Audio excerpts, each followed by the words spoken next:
Hi and welcome to show 77. We are very lucky to be joined in the shed this week by Oxygen. That's right. He states no expense spared. Just to be here. And he's having a little chat later. And he's obviously, because he's going to be talking a lot about SOUNDSCI, we also, over there, hiding away, is our man Ollie Teeba. Hello! There you go. He's putting his own record selection soon. So this week, we've got Oxygen's record selection and what a selection it Plus, if we had Ollie in here, it would be a little bit of a clusterfuck, and we don't really want that, you know what I mean? We like to get close to our guests, but not that close. That's right. Nah, not that close. So we're starting with... Right now, we're getting close to Jesus, aren't we? So, what is this one that you've brought over for us? Pilgrim Cathedral Choir. This is today. Pilgrim Cathedral Choir, the track is... Put Your Hands Together. Put your hands together. And it is a wicked track. Absolutely fantastic. Yeah. And how long you had this? Would you get this? Wow, I had this a lot of years. A lot of years. You heard it here first, folks. Yes, this is one of my original gospel. I got it from my mom, actually. There you go. Well, there you go. Check your mum's record collections, because you might have one of these. Doubtful. Well, there you go. Wicked track. Yeah, that is cool.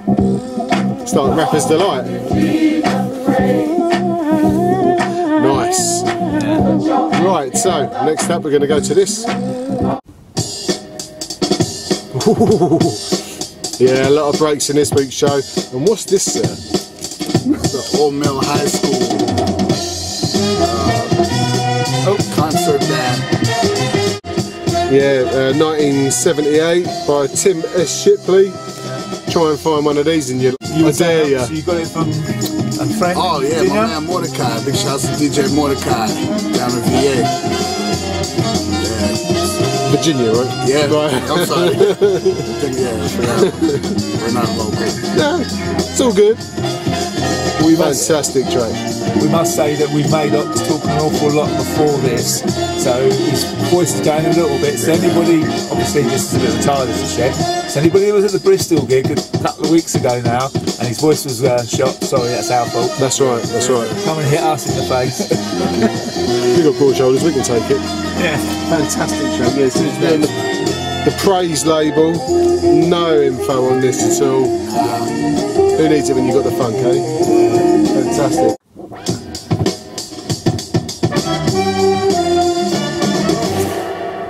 Ox just said that he needed to hear the end of that track, and that's why. Yeah. There you go. I gotta have the rhythm. Yes, we do. Yeah. This is brilliant. Yeah, this is another killer one that Ox has brought in for us. And what's this? This is Oscar Harris and the Twinkle Stars. That's what me and Brad call ourselves before, yeah, the Twinkle Stars. Yeah. Come on, give us some horns. Before we go to bed, like Malcolm and Weiss. Yeah, or Bert and Ernie. Yeah, Bert and Ernie, yeah. Clever tune. Man. Yeah, it goes into some nice clattering drums as well, doesn't it? Oh, yeah. Eventually, they'll get there. We'll get there. How long you had this? This is actually a gift from Taco Fett at Amsterdam. Oh, right. Yeah, I went to a shop, man.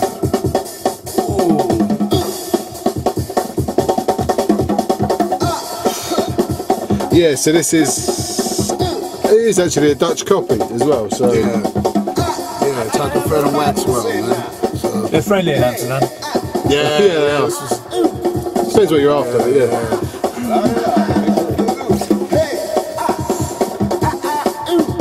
Nice. Yeah, and next up I think we've got some more drums on a nice little funky 45, right? Oh yeah. I can't stop it though. I can't stop it. Can't stop it mid-break. I've got to have it. Yeah. Yeah, this is good. This is so good.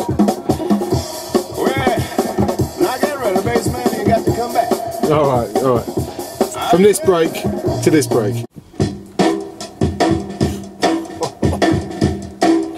Fast breaks.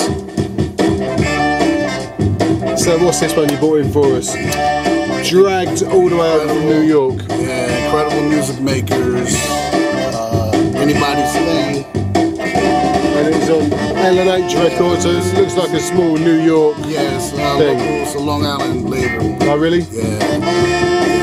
Is there any other good stuff on this label, or is this just the only one that you... Yeah. I've never seen anything else on this label. Never. Well, it's a killer. What do you reckon? You got this one? No. I don't have any of these records he's got. No. But then I've got a feeling he doesn't have either. Huh? I've got a feeling he hasn't got. Oh, yeah. It's just really a dig. You can't know, no one knows everything. No, you No can't. one's You got just everything. cannot know everything. And that's what's so lovely about meeting other diggers is you find out this shit. I know I got one of these. Hey, yo, 5-inch over here. You may remember we played this on the show some time back. Ox's little Fisher Price. Fisher Price, that's the word I was looking for. He was running around there. A little hand come out there. Right, and this actually goes nicely in because we've got one of yours coming up next, right? After this break, though. Of course. We want to do that. Drums come back in, right? Go to the break, then we break. Exactly.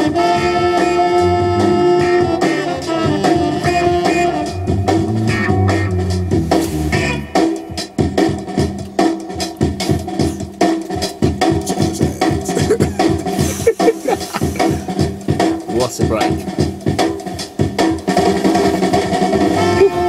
Right, Incredible music makers. let's go.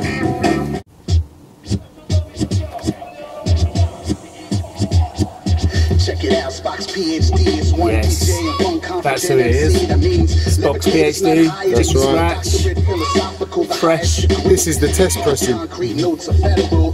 But we do have a lovely cover, so that's what you'll be looking for, people. Yeah. Build a foundation and crush the And when's this out? It's well, it'll be next month, November. There you go. A couple more weeks. We got And how many of these have been pressed up? So, well, we did 100 pieces of black vinyl, mainly for the tour. But We've got the actual copies are gonna be yellow wax. cool. Yeah. Awesome. Spock's PhD is Ox and DJ Spinner, in case you didn't know. Just gonna have a nice chat about it in the interview in a second. That's right. This is quality. Top drawer. Thanks, man. Chicken scratch. The spin on the ones and twos. Yeah, the mic. Little park jams. Like I, Yeah, yeah. and, you know, try to get a park jam feel too. Fucking superb. Actually, if you come out to the SOUNDSCI shows, Ollie Teeba and I, we actually do this song too live. Oh, really? Yeah. Ollie on the one, man.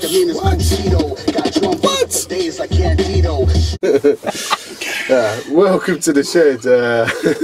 Oxygen from SOUNDSCI and Ollie Teeba from SOUNDSCI and Herbalizer and Spock's PhD. yes. How you doing, guys? Yeah, very well, very It's well. good to have you in. Yeah, totally. thank Yeah, you. First guy to come this far, that's right. Camberwell and New York City. New York. That's right. Yeah, I'm gonna be here. Seriously, this is Home from home. yeah. Well, hopefully you don't live in a shed in New York, but you know. no, so close though. But you know, Okay. this is a lot better. I Yeah. like this here. Yeah, this is cool. Well, glad you like it. Yeah. As ever, what we tend to do is ask you pretty much how you got into music, how you started getting into it. Okay. So that will be the first question. All right. Well, pretty much born into it.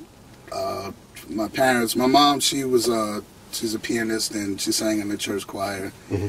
And my dad, he's a singer also, you know, so it was always in the house. Sure. You know what I mean? Like, as far as music goes. And I had older sisters who, they all had like crazy vinyl collections and their boyfriends always DJ'd, you know what I'm saying? Yeah. So, yeah, it was just always around me coming up.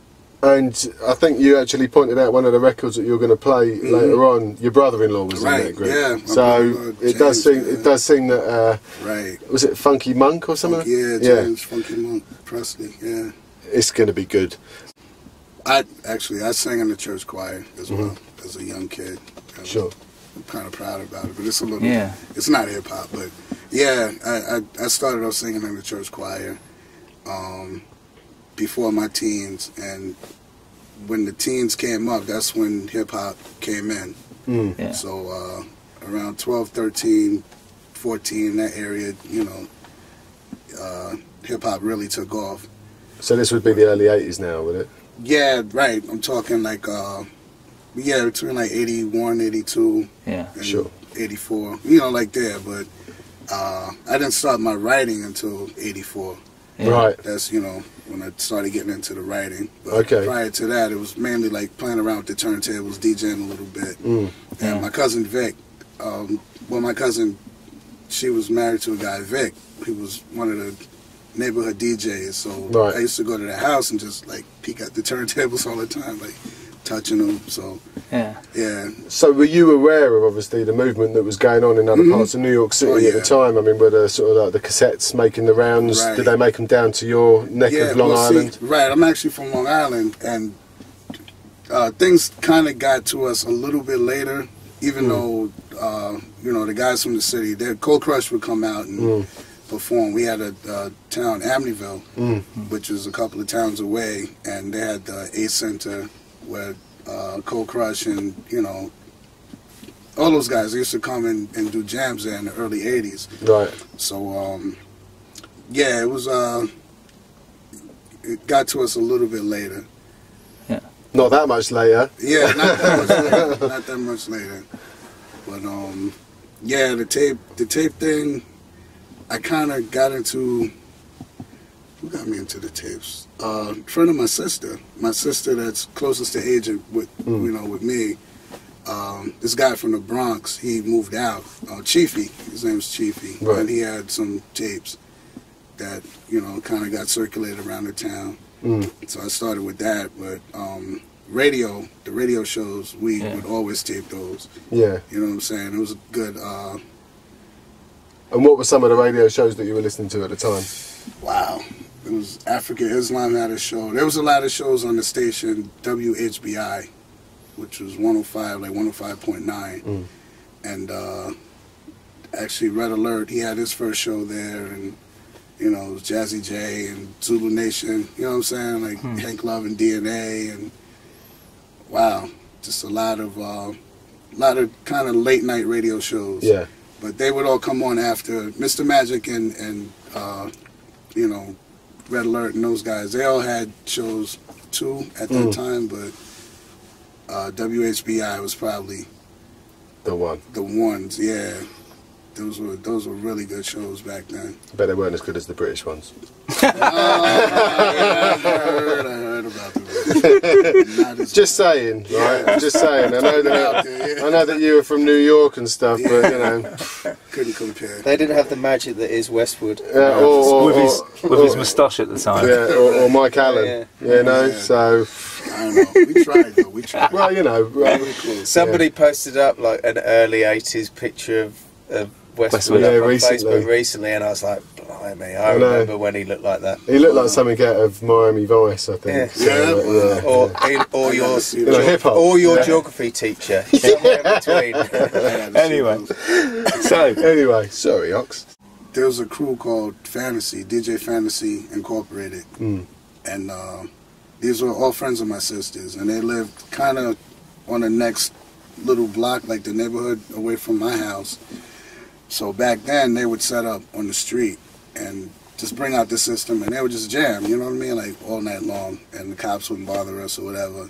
So those guys were the ones that I mean, I was little, you know what I'm saying? Like, after a certain time, we had to be in by, when the lights came on outside, we had to go back home, but you could still hear the music around the corner. So, yeah, DJ Fantasy Incorporated. Back then, too, the next town over was a town, Wyandanch, where Rakim and Groovy Chill and, you know, different ones like that grew up in that area. But every year they had Wyandanch Day, which was like a celebration of the town. So they would have a party in the park, and there was different DJs that would set up in the park, and like Cool Breeze and different ones like that. But yeah, it was all just amazing time to grow up. Just little raps. I would do you know, little one-page raps. Back then there was no songs. We would do like 30-bar things, you know what I'm saying, like random type stuff. But we would just do a lot of neighborhood tapes, you know. When we got old enough to get our equipment or whatever, we would do little backyard parties and the talent shows in the school and stuff like that. Cool. But yeah, by the mid '80s, pretty much everybody was doing everything. Like it wasn't just me on the mic or whatever. Like we all DJ'd and we were B-boys and stuff like that too. So everybody kind of did everything at the same time. There was no, you know, real. Yeah. With the DJing, how did you start to get a serious record collection by then already? Or? Yeah, I inherited a lot of records from my sisters and my mom. Like my early breaks and stuff were gospel breaks. I still got all my mom's, you know, her original collections and some funky stuff. You know, we had some real funky joints in there. My mum tried to give me a record collection. I wouldn't take it though. Yeah. Some moms ain't got the, you know, the soul, but I was fortunate. You know what I mean? Just to have different tastes for you know different everything. You know, my sisters the jazz and funk and you know the soul and R&B. And did you start? I mean, obviously with hip hop being right there and people were sampling a lot at the time, you know, were you then starting to sort of like go out and sort of like dig yourself as well? Yeah. Me and my man Cut Wizard RB, we actually his mom used to take us out.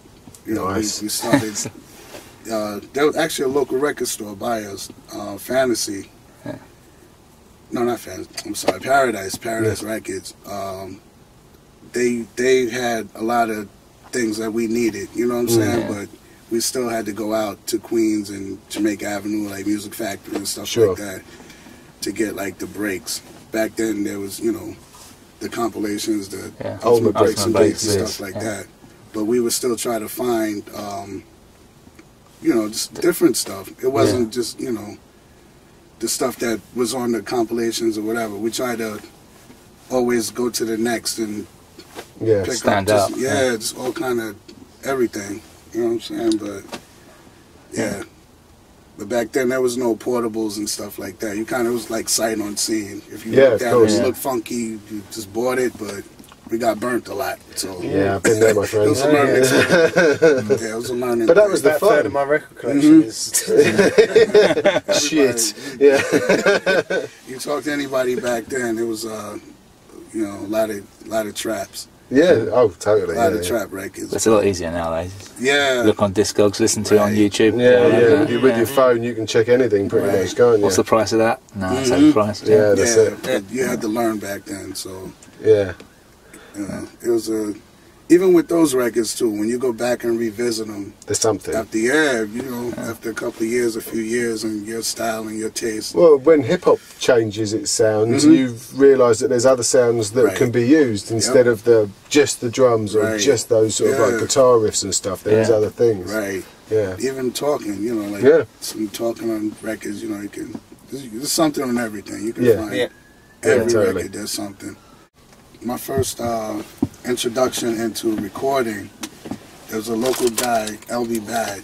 Yeah. Who's, you know, I give a lot of credit to Bad, man, of just his vision. You know what I'm saying? He was a little bit older than us, but he's seen qualities in a lot of the local heads. You know what I'm saying? He kind of took us under his wing. But I was really scared back then to try to record something, you know, professionally. And I know he was making records. He had his own label and he was putting out records. So around '88, he wanted me to put out a record, and I was scared. So I wrote it, and then I let another crew kind of do it. Right. So that was my first actual recorded record on LaRon. It's the label LaRon Records. Why the Girls Do It. Which is I wrote it like '87, '86, or whatever. But it's kind of like a Jazzy Jeff and Fresh Prince kind of, you know, story rhyme. Or novelty sort of. Yeah. In fact, that song, Dana Dane, almost. Oh, right. Yeah, we were talking to his people back then. Okay. It was supposed to be one of his tracks or whatever, you know, somehow. So did you write for a few people, or was it just this one? No, it was before just you that actually one. started recording Yeah, it was yourself? just that one. Can you remember it exactly word for word? Well, as it before. actually we got it here now. Yeah, strictly X-rated. It was like a dirty record. Yeah. Something parental guidance with the mind. Why do girls do it is the question I ask. It was just last Friday when they got played last. I was a lot of stuff, but it rhymed. Yeah. By then, I had known how to write verses. Yeah. Actually, LL Cool J, I give props to LL because his songs were the first ones that I remember that had structure.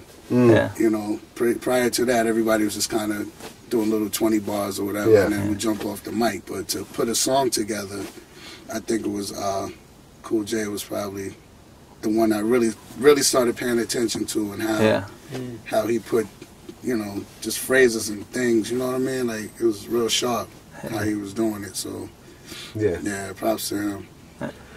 So, when was the first time you actually got onto vinyl yourself? Onto vinyl, that would be 1990. Yeah, it was I Get Lifted. Yeah. Was a song we had on Red Heat Records, which is a sub label of Paxton, who put out a lot of house and deep house and dance and stuff. It was just two Russian guys. All right. Yeah. Two Russian dudes. They had a plant too. It was like a pressing plant and a label, but I think they were kind of gangster. But, yeah, they gave us our own label, and that was like the first record on Red Heat. So right. yeah, that was 1990. How did that feel having your own? That must be a great feeling that first time. Yeah, it was you know, it was kind of weird still, you know, but. Did it do well? No. Records actually did suck. No, it's a good record. You know, it's. I was doing house back then, like hip house. Sure. Yeah. Which was big. Yeah, it was, you know. Right. Yeah, it was. You know, and LB Bad. That was his main thing. He was like a dance DJ. Yeah. Pretty much, but you know, he was into like the garage type stuff. I rap over a lot of garage classics and different things like that. So more of the soulful house that sort of... Right. Yeah. Yeah, it's real deep, like real deep underground stuff he was doing. But yeah, this record, Cut Wizard produced it. My man Cut Wiz produced it, and he was like, he was into like Todd Terry and Mantronic. Sure. You know what I'm saying? Yeah. So he did a lot of editing and chopping and just crazy sound. But yeah, it was fun. The digging kind of came in 92, 93. Yeah. Like when I moved to North Carolina, I met a guy, Gene Brown, who's a real infamous digger. You know what I'm saying? Like you ask anybody in New York or along the East Coast who Gene Brown is, and I'm sure they bought records from him. Right, okay. Yeah, he's to this day, he's got like, you know, a lot of stuff. But yeah, I met him in a local shop in Charlotte, and you know, we just stayed in contact. But he's the one that really taught me about breaks. You know what I'm saying, and what to look for. So props to him then. Yeah, ultimate props, because I don't know, I'll probably still be buying traps.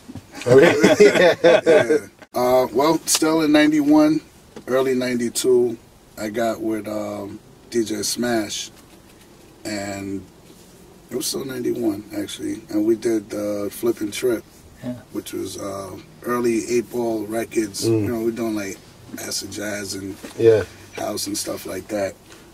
Something that found its way in the Ollie Teeba's record collection. Yeah, I bought that when it came out. I liked it. That record was huge here. It was in London especially. That record took off pretty surprisingly well. We Kiss appreciate FM quality played a lot. Yeah, Kiss FM was, they used to fax us charts. Yeah. And it would always be up there, like Edo G, and, you know, we'll be on top of all these big name artists, and then here's our little independent Flippin' Trip. It's bugged out. When I came back to New York around 2003, actually I went into radio. I was doing college radio for a while. But at the same time, I linked back up with Musa, a.k.a. Howard Lloyd from Sputnik Brown. And he was still working. He was working like the DCNY records and stuff like that, and he was still recording. So he was living in Brooklyn. I went to visit him, and he was playing me some stuff that he wanted me to, you know, be featured on. I'm like, all right, bet, you know, do a little rhyming or whatever. So that's when You Having Fun Yet came about, like the loop for You Having Fun Yet. So he had the loop, and I don't know what it was, but I wrote it like super quick. I went home and wrote it and came back and recorded it.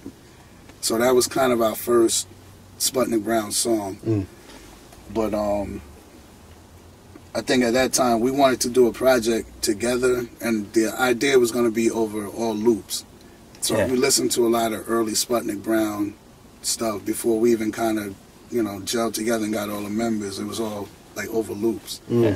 So you know, we just started recording, and I liked it. It felt good. You know what I mean? Like the sound of it, it just felt real good. And I knew Musa, he was always super talented with the beats, and, you know, just, you know, so we kind of stuck with it, and, you know, the rest of the guys came into the group, and we just started recording non-stop. So, yeah, we got a lot of songs. And you got a lot of praise for Sputnik Brown as well. Yeah. It was a good time, man. You know, we got a chance to do a lot of things that a lot of people couldn't do.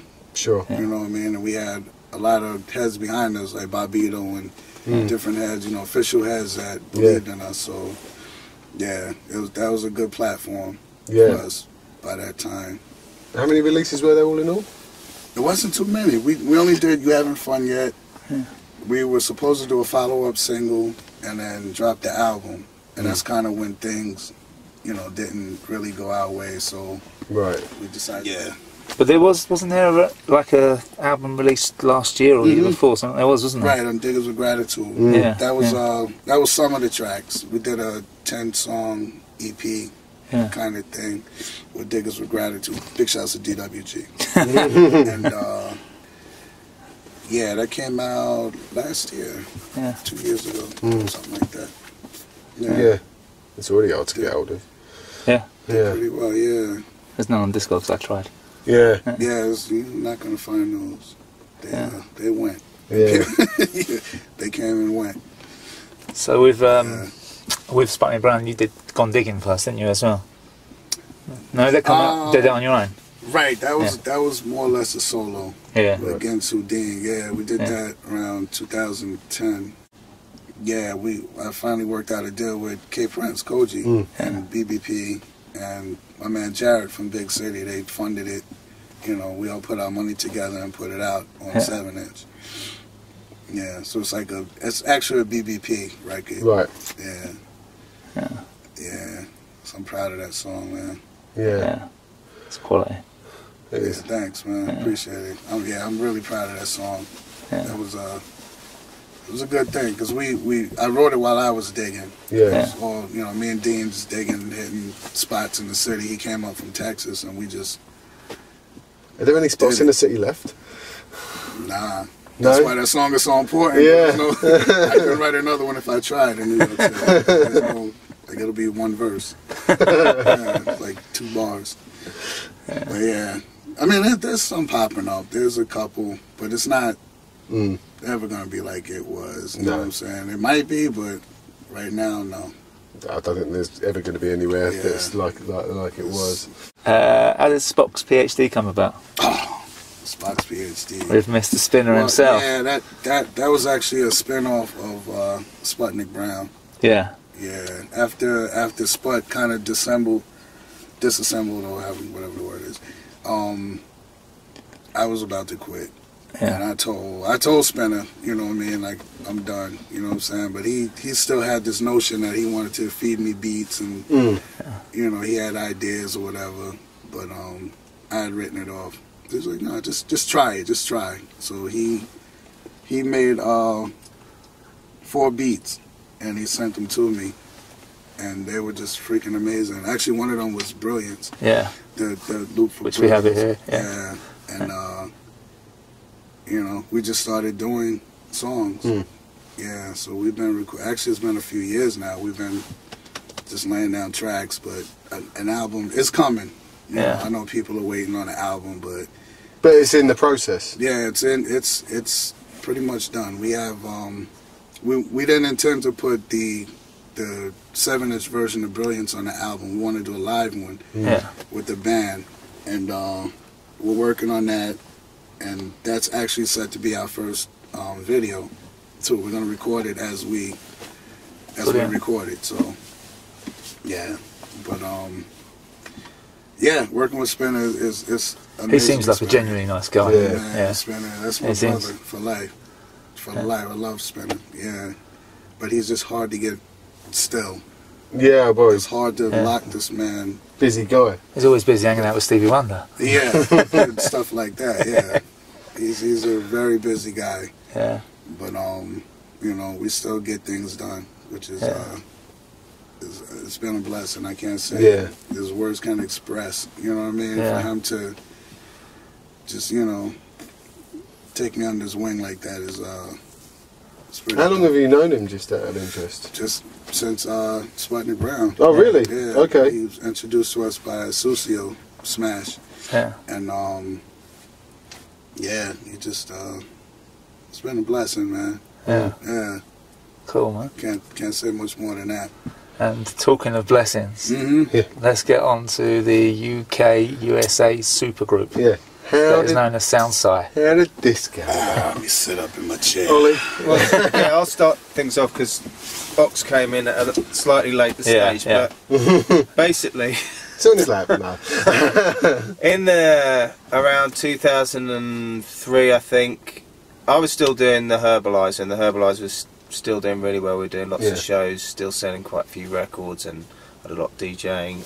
Whereas Johnny, Dynamic Syncopation had sort of split because Ben, the other Yeah. guy, had gone to live in New York, and he still lives in New York now. He got married and has a family out there. So basically, he moved out there.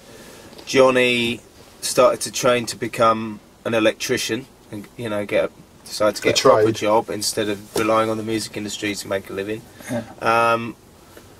In around 2004, he and I, we've always made little bits and pieces together because we've been friends for 20 years pretty much, and we've always done little things for fun, but we never actually put any records out, apart from we did a production for T-Love that was Right. a 12-inch on Ninja Tune, Yeah. and Johnny came in and co-produced a couple of tracks on Herbalizer LPs, but we did a thing because we put ourselves together as a production group which we called The Process, and then we tried to do an EP with a female MC called Yvonne Scarlett Right. from the UK, and a friend who's a singer called Zuki, and we made an EP which, when we punted it around, no one wanted to touch it. They were all like, oh, if you'd have brought this to us a year ago, we'd have been all over this, but at the moment it's not what we're looking for. Johnny kind of lost kind of faith in hip hop a little bit, and just was doing other things for a while, and then he got talking to Tone again. I mean, he'd be able to elaborate more on this than I can, but he and Tone, who have been friends since back when they were doing Dynamic Syncopation, and they did a few collabs with Mass Influence. And Mass Influence, of course, also didn't last as a group. It's split up. It is reformed, but minus Tone. And you won't get Tone to talk about that at all.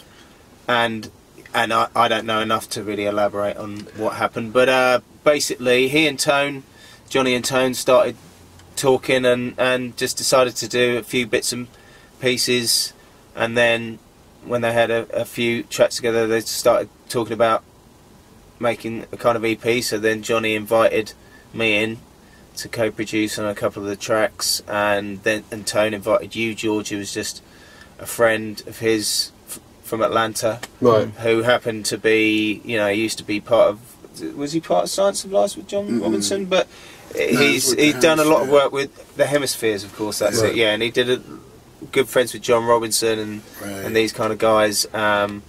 So yeah, the first EP Dig for Victory was done with Crow from Great Escape, and then as we started to put together Formula 99, we basically asked John to collab on a track here, and then another track, and then another track, and then it became, well, we may as well make John part of the group as well, and so that's how SOUNDSCI is now a 5-man operation, expanded from originally just Johnny and Tony. And how easy or difficult is it, considering that you are split across a big pond? Well, these days I suppose it's really easier, you know, you send the beats over, and it's very similar with format and you know. Well, and now it's really simple because you've got fast, you know, like when Jake and I first started doing Herbalizer, there wasn't even any internet, so you would make an arrangement with someone on a phone and then sending them a tape and then sending stuff back, and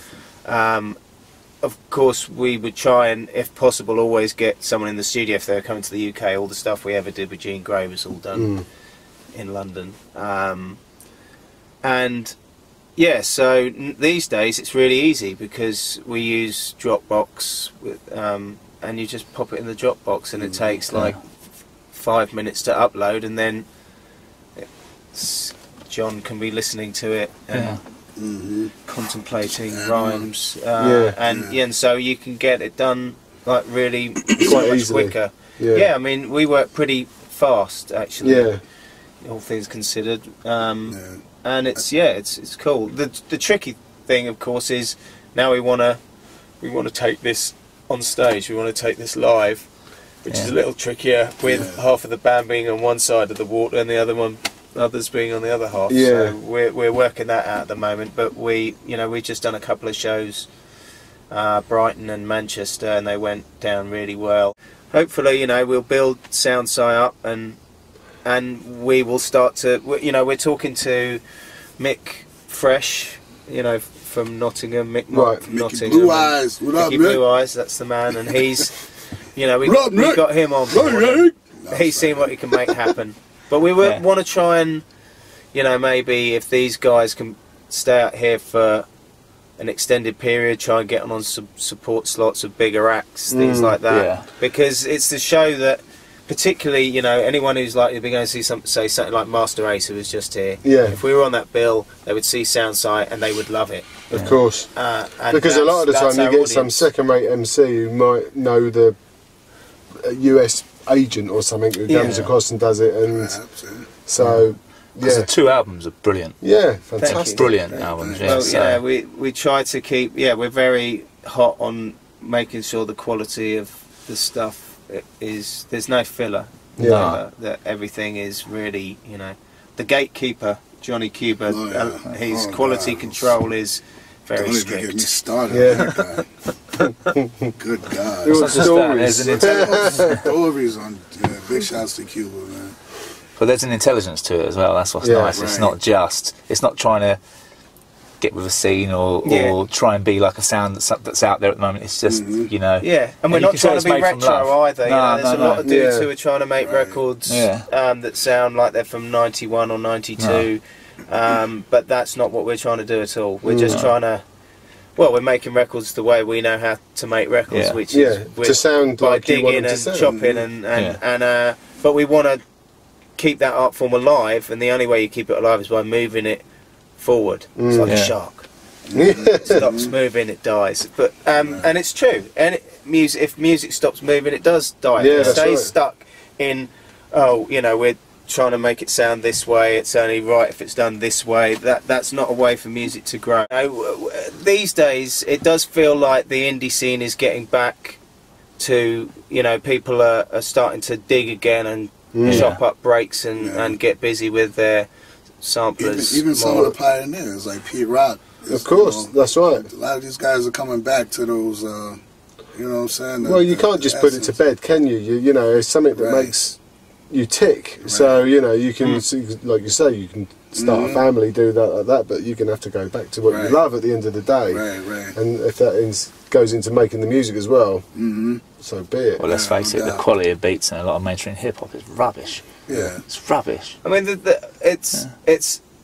I think it's fair to say that in any musical genre, the majority of what is out there is rubbish. Yeah. And with anything, you know, whatever it is, whether it's heavy metal or hip hop or you're always going to Detroit house, you've got to dig to find the good stuff, really, because the radio and TV are not going to play it for you. They're going to play you a minuscule selection of what is actually out there, and it's all going to be what the taste makers think is worth your time, which, you know, I've gotten to the point where if magazines and TV shows are making a big fuss about some new artist, I'm not even trying to hear it. I'm not even trying to listen to it. I don't trust it. Because you know in a year's time it's going to be the background music on a holiday programme or some sort of you're DIY. you're talking to someone who has been the background music on a holiday programme twice probably. So, now that was the good thing about Herbalizer. We used to get a lot of those TV background music licenses. So I'm not going to talk shit about the holiday programmes. We can cut this bit if you want. That's the way to make money. No, it's all good, man. It's like that's actually, you know, really useful when you can make your music work for you that way, rather than feeling the pressure of needing to have records that are selling. I mean, the Herbalizer have always sold records, but we haven't sold like silly records. You know, we probably just on our record sales alone haven't sold enough to make a decent living, but off of the back of that there's been DJing, and then once you get like the odd TV license or movie license, and sometimes they pay you some serious money for that, and it really does help, you know, keep things going, because if you're not worrying about, well, because if you're in the music business and you start worrying about, you know, I've got 4 mouths to feed and I'm not selling enough records, that's when you'll start compromising your art and trying to make music that sells more records rather than just making the music from there. So the moral of the story really is don't have kids, right? No, it's just that have alternative streams of income, you know, like most, you know, a lot of good artists invest the money that they do make in other businesses or whatever, just because it is tough to, and especially now when no one's buying records anymore, so even if you're making the most cheesy commercial shit in the world, unless it's getting promoted by the powers that be, you're not going to be the Illuminati. I think we're talking about here, aren't we? Actually, SOUNDSCI got off to a good start too with you know, Sensational. One of the tracks. Even before we released the album, one track got picked up by ESPN, which is a major station in the States, and you know, that was a nice boost. Yeah, totally. Child morales too, you know what I mean? Yeah. And the next project we were chatting earlier. Yeah, we've got a 10-inch that's going to be coming out. Yeah. We're intended to get it out before Christmas. Right. So you'll know what to tell your missus to get you your Christmas stocking. So we want SOUNDSCI in our Christmas stocking. We're doing a 10-inch. It's like a sampler of stuff that's going to be coming next year. We're calling it Expo 2014 because it's about what's coming in 2014. But there's going to be a track off of my forthcoming album, a track off of George's forthcoming album, a track off the next SOUNDSCI EP, and a exclusive track that's only on this 10-inch. Nice. Plus, everyone loves an exclusive as well, because we don't often give away our instrumentals. But incidentally, Ubiquity are going to also be releasing instrumentals of Sensational. Really? Really? They must have done okay, I guess. For doing that. We don't know what numbers they've done, but cool. And a 7-inch too. Oh really? Remixes, right? Oh yeah. And the 7-inch. We got two of the tracks on Sensational, a remix. Yeah. They're doing the 7 also. Nice. And this is all going to be coming out prior to Christmas, or is this going to be for next year? Not sure on the Ubiquity stuff, but we know our own schedule, which is we're trying to get something out. We're looking to stuff our stockings good for us with a few things. I like stuffing a stocking. Basically, our business plan as a label is to release something every quarter. Cool. You know, not overdo it. You know, because if you put out too much stuff, then you don't give one record the chance to really catch people before you've got another one. Yeah. But yeah, so we're looking to release, you know, minimum four releases each year. And how many pressings? How many will get pressed up? Are they going to be limited? Yeah, they're all going to be fairly limited because you know, when you're talking about vinyl, you've got to be cautious about how much you make, especially if you haven't got anywhere to put it. Because otherwise, it's in our houses basically. But it's probably going to be around the 350 mark, maybe maybe 400. With this, we want to sell out of them. That's of course, the plan, you know. But is it? I mean, I think I know the answer to this anyway. But it's good to see that you're still, whatever happens, releasing on vinyl. Because is it the same as most people that come in and speak about it? It doesn't feel real if it hasn't been released on vinyl. Yeah, a little bit. I mean, I think that's just part of the condition of being the age that we all are, right? Yeah, it feels like real when it's 12-inch size, well, at least 10-inch or 7-inch. You know, a record that you can hold in your hand and read. You know, a CD. Yeah. You know, it's like, well, anyone can make a CD. Yeah. My mum could go and record herself into a computer and make a CD. My mum couldn't. She wouldn't know how to turn it on. Well, neither would mine. My mum still can't use a video player. But yeah, we know VCR. But yeah, you know, it takes a little bit more commitment to put a record out. As well. Yeah. Well, and so much stuff is like digital only these days, and we just like to do it properly, you know. And as long as you're sensible about the amount of vinyl you make, then it works. You know? Sure. Yeah. I think there is still the collecting aspect that people still want that product, that tangible thing that you can look at, smell, hold, scratch. You know what I mean? Just going back to you, Ox, as well, seeing as we're talking vinyl, mate. The best looking release that's ever been released in the history of the world, the 5-inch Fisher Price Gone Digging remix. How did that come about? Was that that your idea? Nah, Richard Spice, man. Slice of Spice. Yeah, he's the brain of that whole second wave of the Gone Digging thing. Yeah, it was real clever to do that. But it was to those that don't know, it's a Fisher Price looking picture disc, and we did a DJ Format, did a remix for Gone Digging. Yeah. And the B-side is a track 33.3, which is also DJ Format produced. And the idea, we were initially going to do a 7-inch because I wanted to do a short song. There's only 33 1/3 verses in that whole song. So it was, short. That's a lot of verses. It is, yeah. It is. Bars, I'm sorry. It's late. Yeah, 33 1/3 bars on the song. So we, it wasn't enough for a 12-inch or whatever. So we wanted to do a 7, and then Rich was like, you know what, let's just market it, do a little limited thing. And there's not that many of those. There's only... Brad's got one in my bag over there, man. Yeah, you lucky, man. Yeah. I don't even got one of those. There's only 100 of them. And one belongs in the shed, mate. Belongs in the shed. Yeah, I got 90 of them. And the other 10...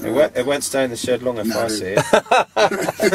Sorry. Yeah, Did you tell you there's a strip search on the way out? Yeah. There's some spider bouncers. Oh, promises.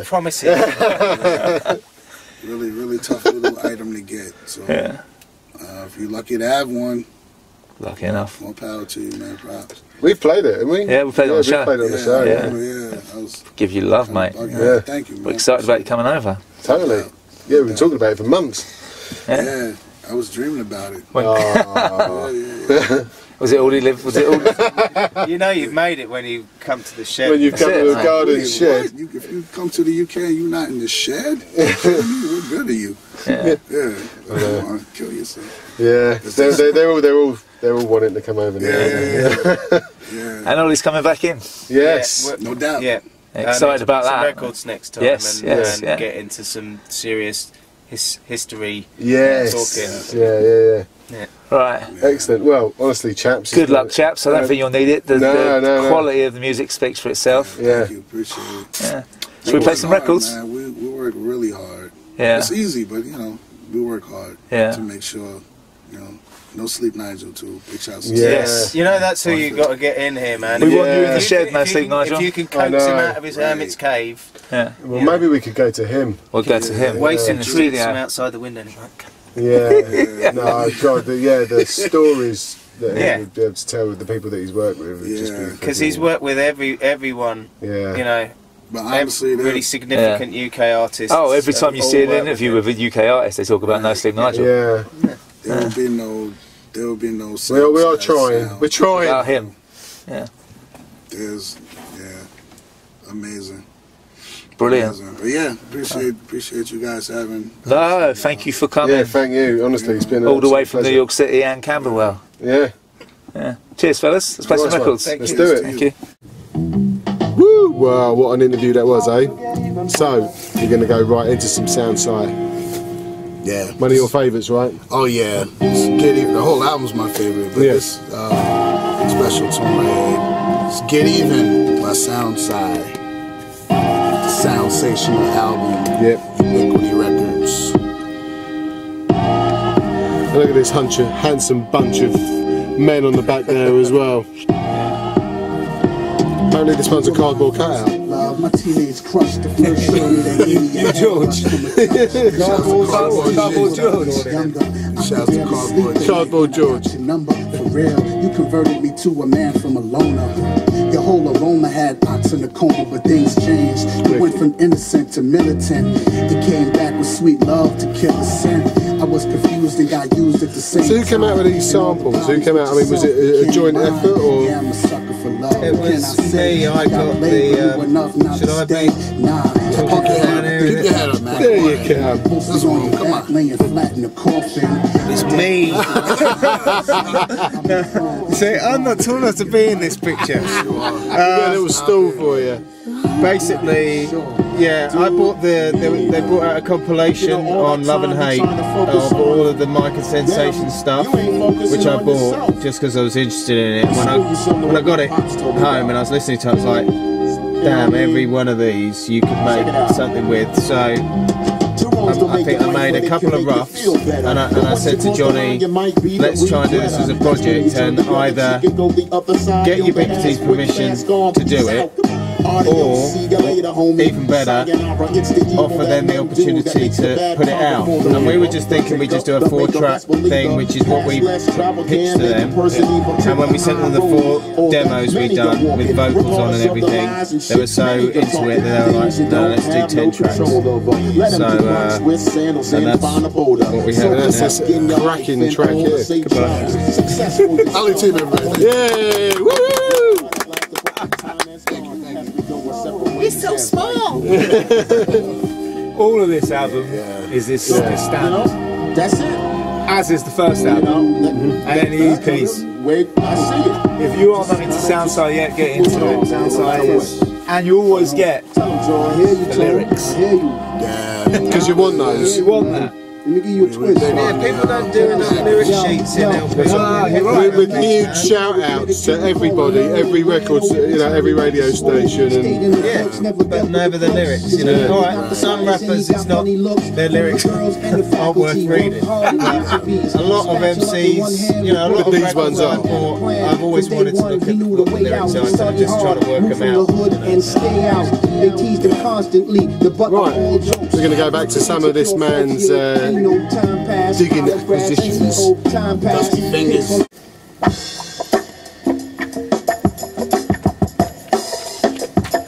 Wow, what is this? The New Marquettes. The Gnome. Killer track, 1973, That's on Mercury Records, US press, of course. dollar bins, man. Find it in your local dollar bin. Not in this country, you won't. Might pop up. You never know. Nice. Killer. Love that dirty guitar. It's porno music, basically. Yeah. That's why I bought it. Ollie, put your clothes back on. Yeah. Not tonight. I don't wanna! Leave me be. Oh, this is a cracking track. And we have got 2 more cracking tracks as well. So this is so good.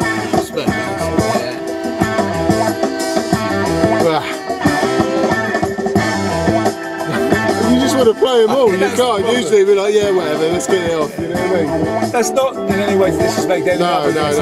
records. Right, anyway. Long Island has raised the bar tonight. Yeah, that's it. Strong Island. Yeah. Anyway, let's go to the next track.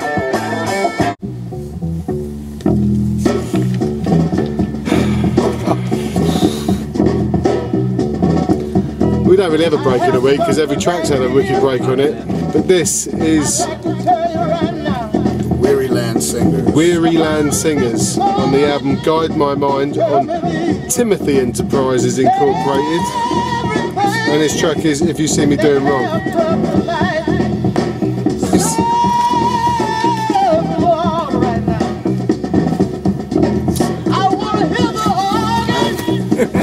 Speechless. And after this one we've got Ox's brother-in-law. Yeah. This is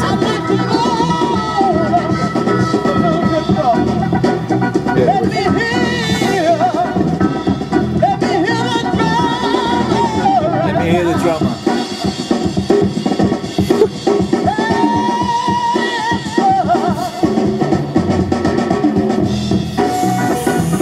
We've gone back to like the early shows where we didn't know what to say. I know.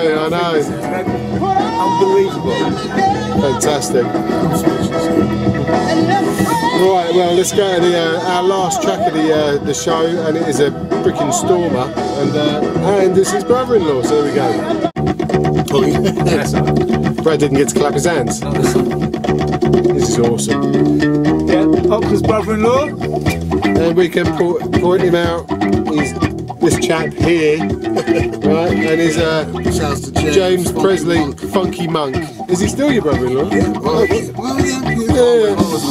No, it's just that I've got a few ex-brother-in-laws. I just don't want to do like that, you know? That's still only because it's famous. Of course.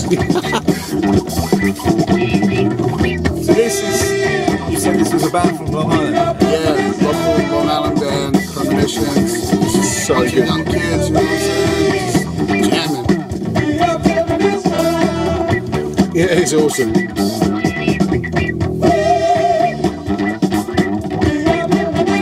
So good. This was 78. Because you can kind of hear the sound being later 70s, can't you? Yeah. But I mean, it looks like there's going to be some other good stuff on here as well. I mean, with a track called Bassman Do Your Thing, it ain't going to be that bad, is it really? My brother-in-law jamming, and it actually turns into a break towards the middle. It's like a Well, this one? break. No, this is bass. Oh, really? He's a bass player. It's real funky towards the end. And there's a track called Disco Cat as well. I believe that's named after me, but you know.